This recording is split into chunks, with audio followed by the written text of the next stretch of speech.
what's up everybody? Patrick A, PunkTorah.org, hanging out at the Birthright Israel Next Atlanta office. Very swanky orange couches, which I'm very excited about because my girlfriend woke me up at 6:30 this morning. Do I look like the kind of dude who wakes up at 6:30 in the morning? Come on, I'm the kind of dude who goes to sleep at 6:30 in the morning. Okay, so I did something really interesting and new today. I wrote a midrash for the first time ever. See, here's what happened. I've been having all these conversations lately about PunkTorah, and a lot of it has to deal with the fact that we're a very theistic website. You know, we really deal with Judaism from a spiritual perspective as well as a cultural one, but we use culture to teach spirituality as opposed to just being a cultural website or just being a religion website. And a quick side note, there's a huge difference between spirituality, which is one thing, and religion, culture, ritual, and community. It's a whole completely different area, so don't get those areas confused. I mean, come on.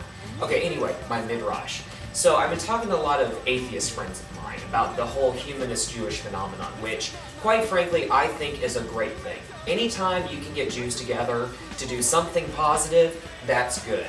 So I wanted to write a midrash about it. So here's my crazy humanist Jewish midrash thing that I wrote. Okay. So Shavuot is coming up, so it's kind of themed around that.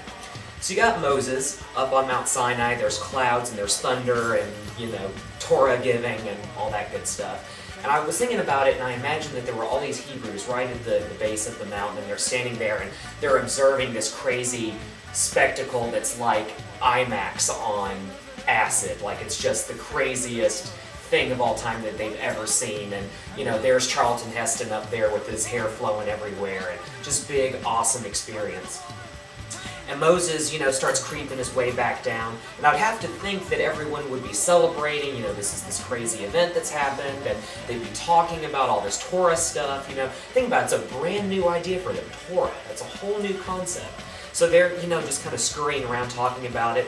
They have all their tents set up right at the base of the mountain, and they're talking about, you know, Moses being up there, and God, and the supernatural, and Torah, and the Ten Commandments, and just all this awesome stuff. And I would think Moses would look at that and he'd probably be really happy, you know, he'd be seeing all this stuff and be kind of really down for it. But I imagine that as Moses is walking down, he kind of looks past all the people that are interested and engaged in celebrating, and he sees some other people.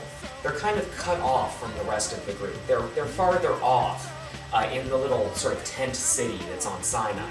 And he kind of walks through the crowd of all these cheering, engaged, interested people.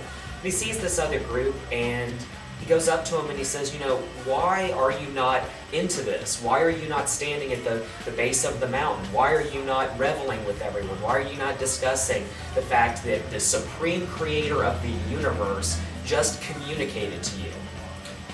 And so one of the group members goes up to him and says, well, Moses, here's the thing. Everyone went up to the base of the mountain. But when they did that, they left behind the sick and the hungry and the dying. So we thought, we'll stick around and we'll care for these people. We'll tend to the sick and we'll bury the dead and we'll make food for everyone. And, you know, Moses thinks about it and he's like, well, why would you deny the Torah? Why would you deny this experience to be connected to God? And so this person replies, well, it's not that we have anything against that, it's that everyone who wanted to connect to God left the people. And someone had to stay behind. Someone had to be with the people. We don't know who or what this God is, and we don't know what Torah is, but we knew these people needed to be taken care of. And if not us, then who? And if not now, when? And I bet Moses probably would have smiled about that and probably said something snarky, well, thank God for that.